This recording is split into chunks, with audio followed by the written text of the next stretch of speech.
Hello friends, this is Ananya Chakravarti. I am from National Law University, Odisha.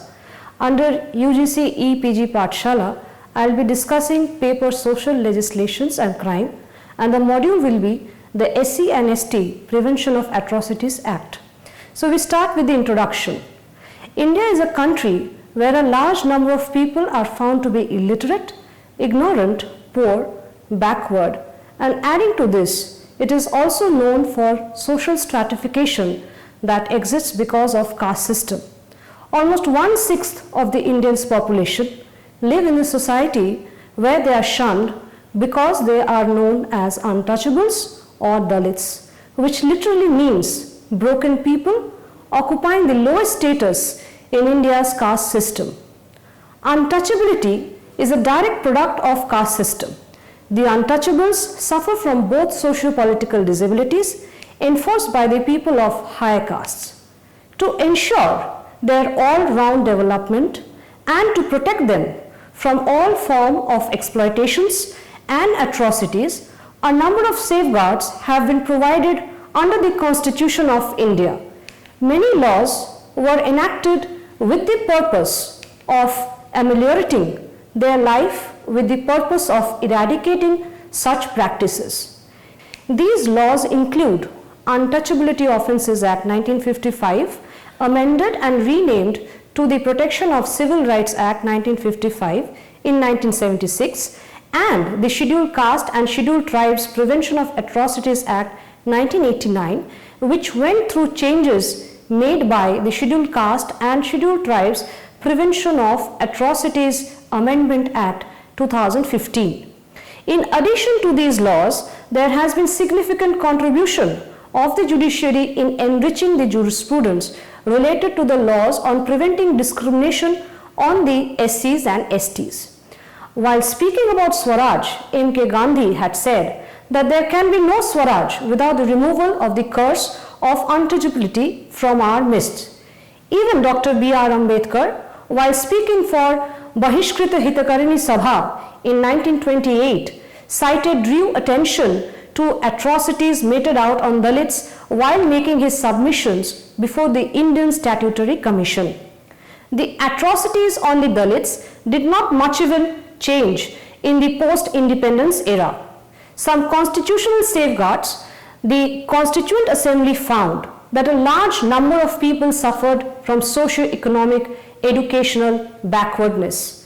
The chapter titled Special Provisions Relating to Certain Classes in Part 26 of the Constitution, Special Provisions for the SCs and STs in Part 10 of the Constitution, and Provisions in Parts 3, 4, 9, 9 capital A, 5th and 6th Schedule of the Constitution tries to remove disparities of all kinds and bring them on par with other sections of the society. The concept of social justice is enshrined in the Indian Constitution as reflected in its preamble and other provisions. Article 15 guarantees, lays down that no citizen shall be subjected to any disability or restriction on the grounds of religion, race, caste, sex, or place of birth. The Constitution guarantees every citizen equality of status and opportunity. Under the chapter of Directive Principles of State Policy, Article 46 requires state to strive towards uplifting the weaker sections of the society, especially the SCs and STs, by protecting them from all forms of injustice and exploitation. Article 17 abolishes untouchability while its practice in any form is prohibited. In fulfillment of the objective under Article 17, Parliament enacted the Untouchability Offences Act 1955. It made several discriminatory practices punishable as offences, although the punishment provided were rather mild and their actual application even milder. After amendment, the Act came to be known as the Protection of Civil Rights Act. However, the menace of untouchability continued and Dalits were still being treated in a discriminatory way. The Parliament then enacted Scheduled Caste and Scheduled Tribes Prevention of Atrocities Act 1989. The Scheduled Caste and Scheduled Tribes Prevention of Atrocities Act 1989 is subjective to both perpetrator and victim of an atrocity and has failed to take into account the possibility that higher caste Dalits would practice untouchability on lower caste Dalits. Magnitude of atrocity. In absence of any definite meaning of atrocity in laws, the Ministry of Home Affairs has clarified the word atrocity to mean crimes under Indian Penal Code perpetrated against the SCs by non-scheduled caste person. Atrocity mainly denotes grave offences like murder, rape, arson and violence resulting in grievous hurt. These offences are considered serious offences as atrocity because mens rea regarding caste is an important factor. Atrocities of such kind have long-lasting effects on the victim, which result into deterioration of physical, mental, educational, social, economical and psychological status. National Crime Records Bureau states a total of 47,164 cases of crime committed against SCs were reported in the year 2014 as compared to 39,408 cases reported in 2013. Out of the reported cases in 2014, in 40,300 cases, various sections of IPC along with the SC/ST Act where SC/ST Prevention of Atrocities Act applied. The NCRB also states that a total of 11,451 cases of crimes committed on persons belonging to scheduled tribes were reported in the country during 2014 against 6,793 cases reported in 2013, indicating a substantial increase of 68.6% during 2014 as compared to 2013. Out of 11,451 cases of crimes against STs, in 6,826 cases, provisions of IPC along with the SC/ST Act were applied. The conviction rate is 37.9% and 28.8% about crimes done against STs and SCs respectively. The pendency rate is a staggering 82.8% and 85.3% under crimes against STs and SCs respectively, reported in 2014. These crimes have mostly occurred in Bihar, Rajasthan, Uttar Pradesh, Madhya Pradesh and Odisha. We'll quickly go through the developments prior to 2015 Act. India has taken up several measures to eliminate the practice of untouchability by enacting Untouchability Offences Act 1955, which is known as the Protection of Civil Rights Act 1976. Parliament thereafter enacted SC/ST Prevention of Atrocities Act 1989 after a further 13-year gap. In 1995, the Parliament brought into force the Scheduled Caste and Scheduled Tribes Prevention of Atrocities Rules 1995. The central government and the state governments have set up national commissions for the SCs, STs under the Constitution of India. Also, state commissions for SCs and ST.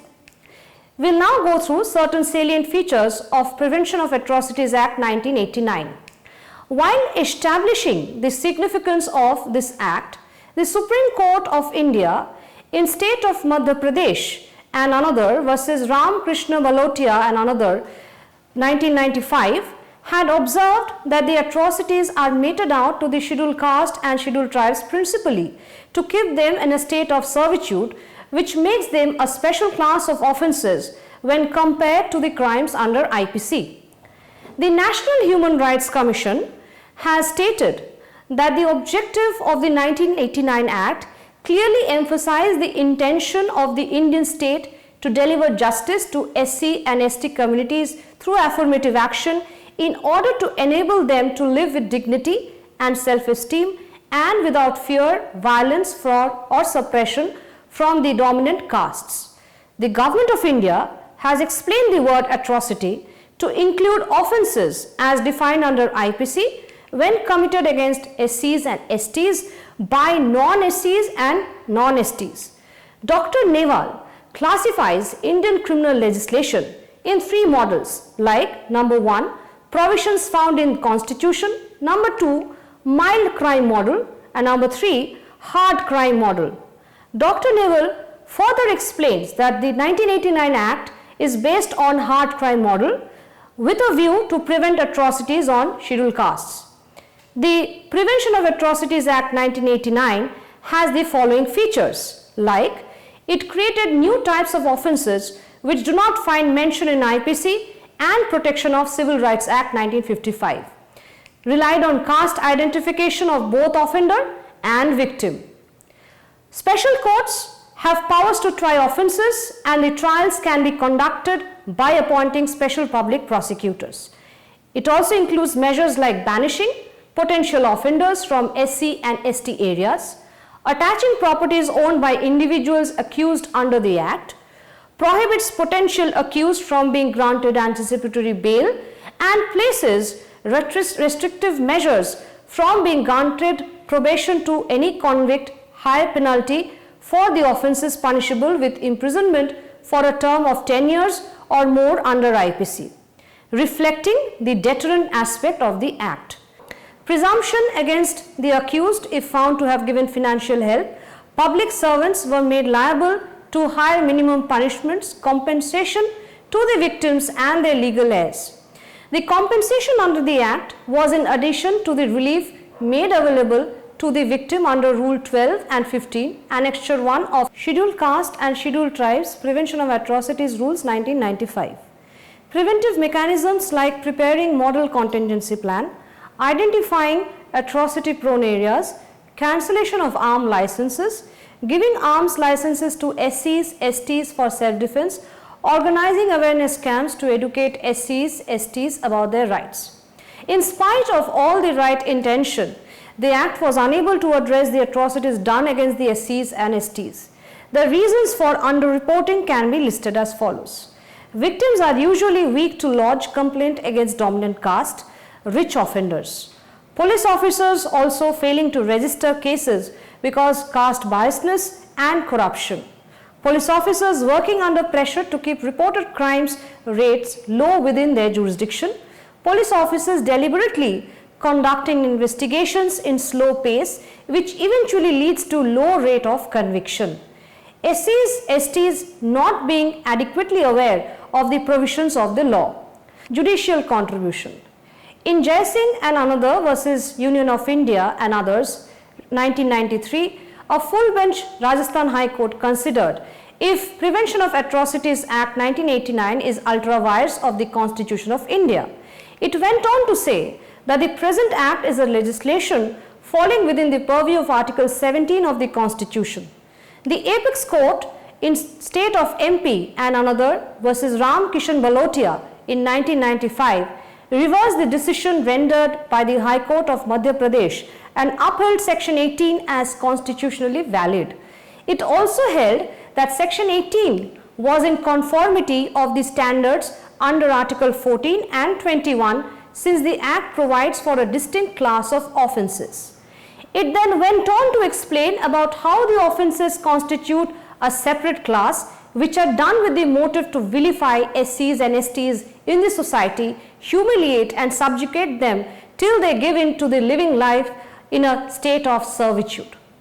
This ratio decidendi has been applied in many cases like Dr. N.T. Desai versus State of Gujarat 1997 decided by Gujarat High Court.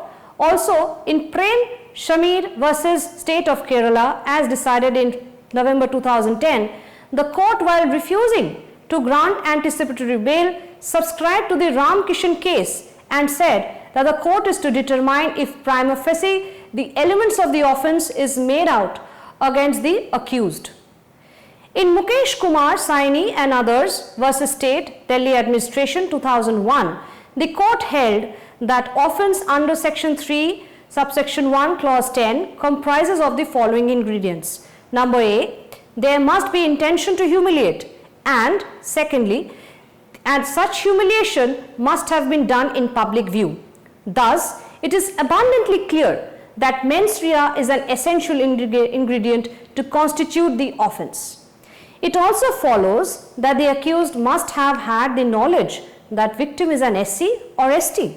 However, mere calling an individual by his or her caste will not attract the provisions of this Act. General statement that all the accused persons said supposedly humiliating words is not enough to constitute an offence under the said section.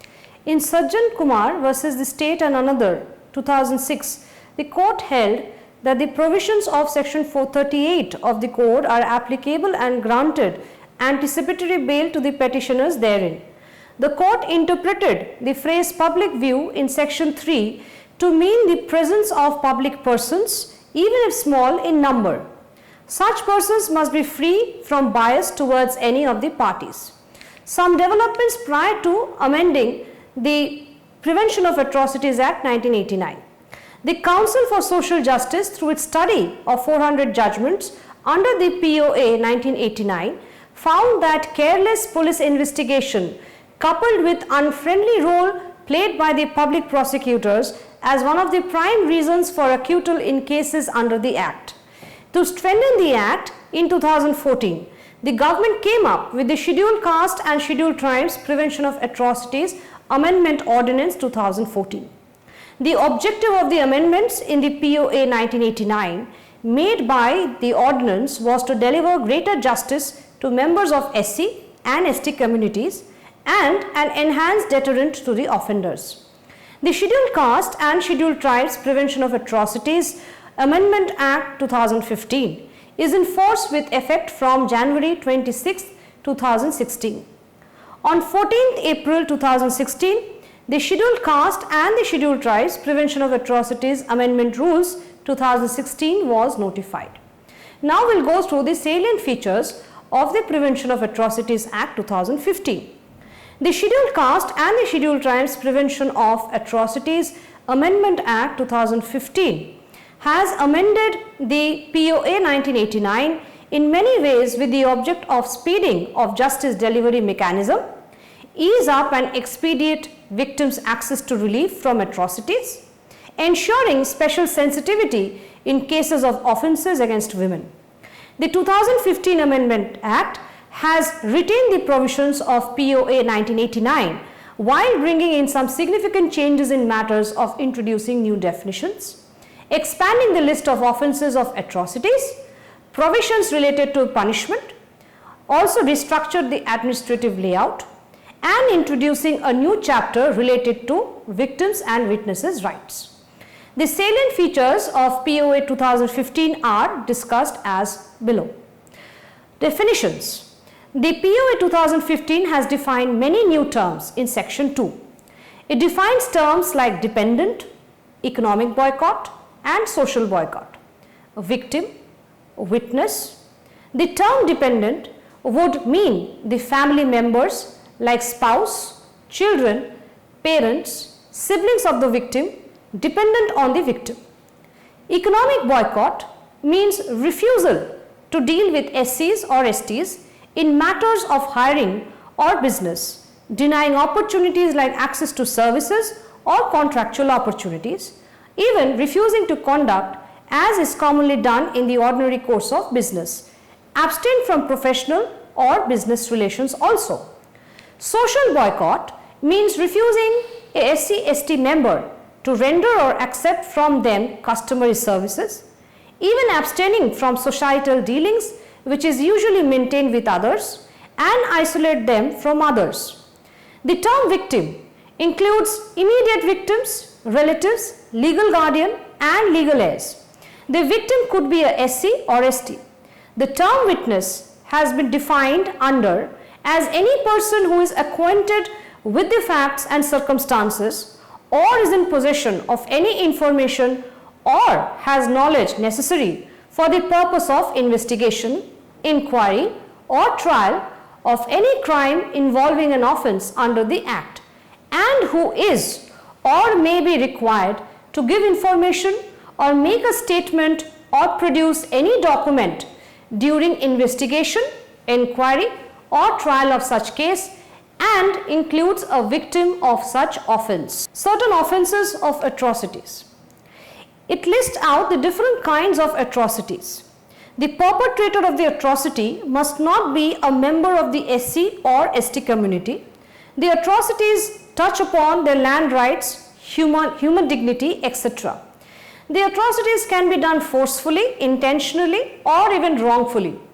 Acts of atrocity are considered to be done wrongfully when it is done against the person's will, without the consent, or the consent is compromised by putting the person under some threat and by fabrication of land records.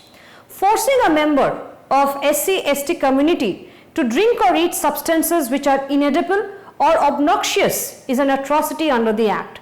Dumping of carcasses, excreta or waste matter in the premises belonging to SC/ST member or even in their neighborhood is also considered as an atrocity when it is done with the intention to insult or cause injury such members. Acts where the members of SC/ST are punished by locals by making them parade naked, semi-naked, tonsuring their head, hurting their dignity are considered as atrocity. If their land is occupied or cultivated wrongfully, which is possessed by them or allotted to them or to be allotted to them, it will be considered as an act of atrocity. Destruction of crops or interfering with the rights of forest land or even destroying irrigation systems are considered as atrocity. Forcing a SC/ST member to carry carcasses or to dig graves is also an act of atrocity. Performing or promoting religious practices like making SC/ST women the Devdasis, which is known to lead into sexual exploitation, is also an act of atrocity. SC/ST members often face problems in the election process also. Such atrocities can happen when a SC/ST member is not allowed to vote or the candidate he or she wishes to vote for is forced to be intimidated for not filing nomination, prevented from proposing the nomination of a SC/ST member as a candidate. Atrocities can happen even after election when a SC/ST member of Panchayat is obstructed from performing his or her duties or functions. Instituting false, malicious, civil or criminal proceedings against SC/ST member are atrocity under this statute. Even giving false information to the public servant against such SC/ST member is considered an act of atrocity. Acts of insulting or abusing a member of SC/ST in any place within the public view is an act of atrocity.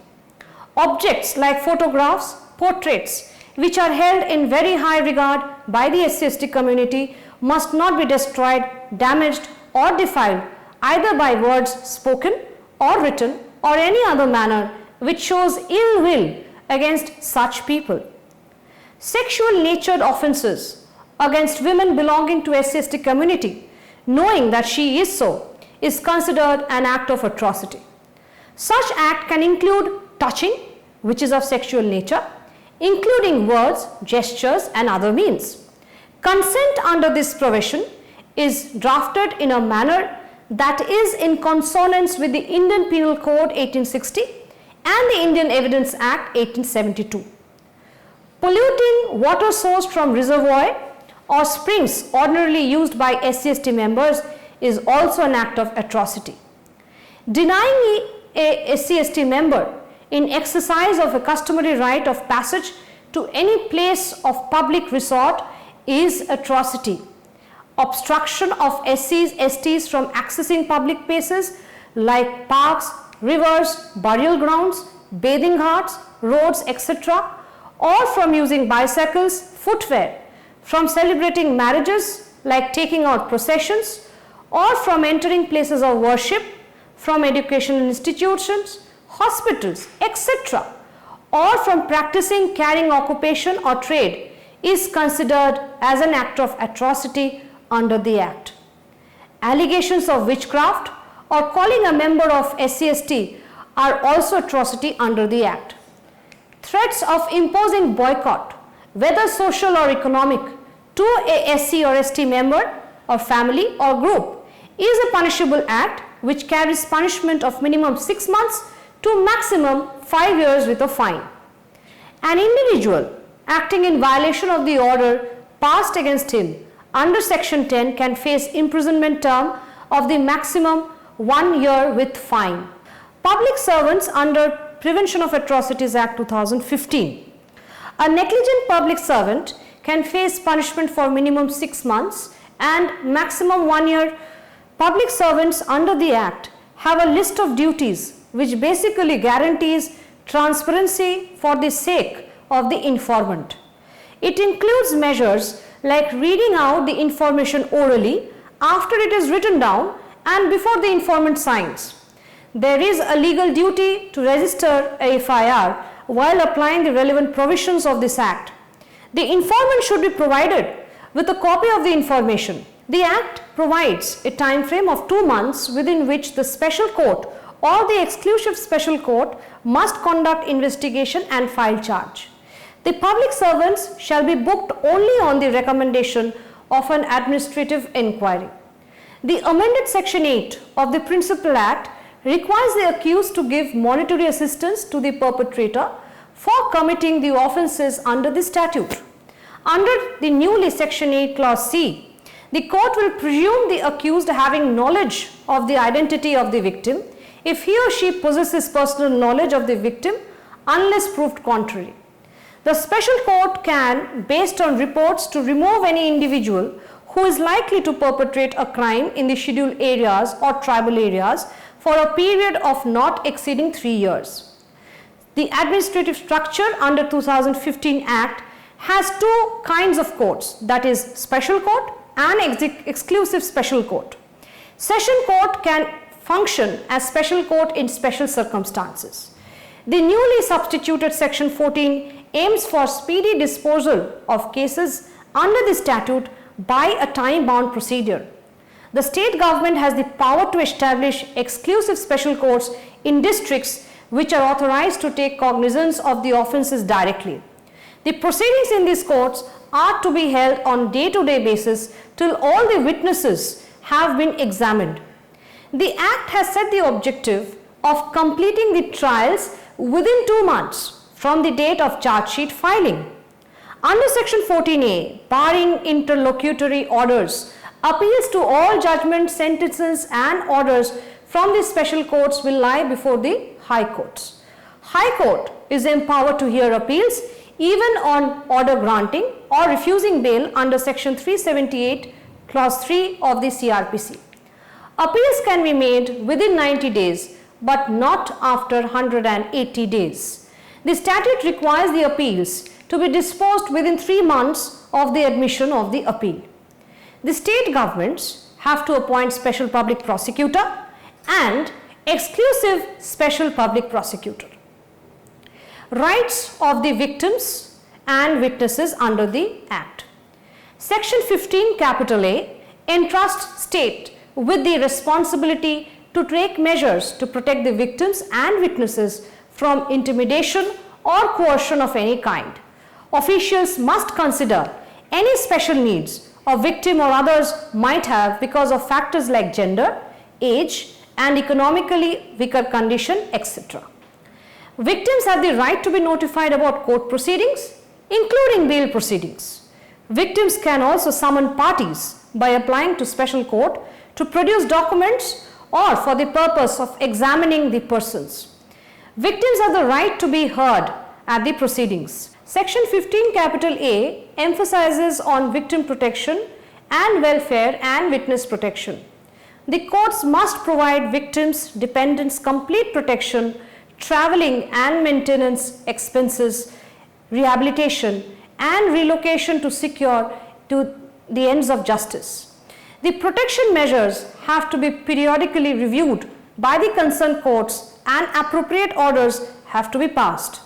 The Act has elaborate measures for witness and victim protection on application, like concealing details of identification like name, address from documents accessible to public, prompt actions in complaints of harassment by passing appropriate orders within 60 days of receiving such complaint. If such complaints are against a public servant, the court must restrain such person from interfering with the harassed person. Such public servant may still continue his services in unrelated cases than the one complained against, only with the permission of the court. The investigating officer must record complaints and also provide a photocopy of the FIR immediately. All the proceedings under this Act must be video recorded.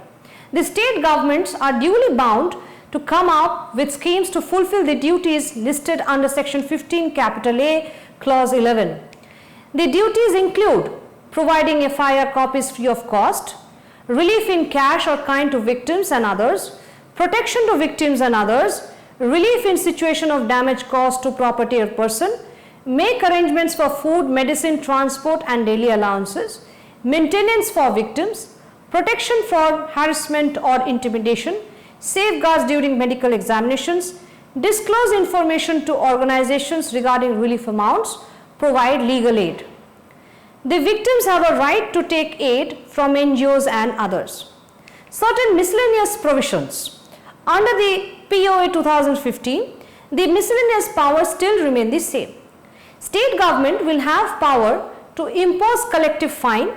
The district magistrate, executive magistrate and any police officer not below the rank of deputy superintendent of police is empowered to declare areas as atrocity prone areas as a preventive measure with an objective to maintain law and order.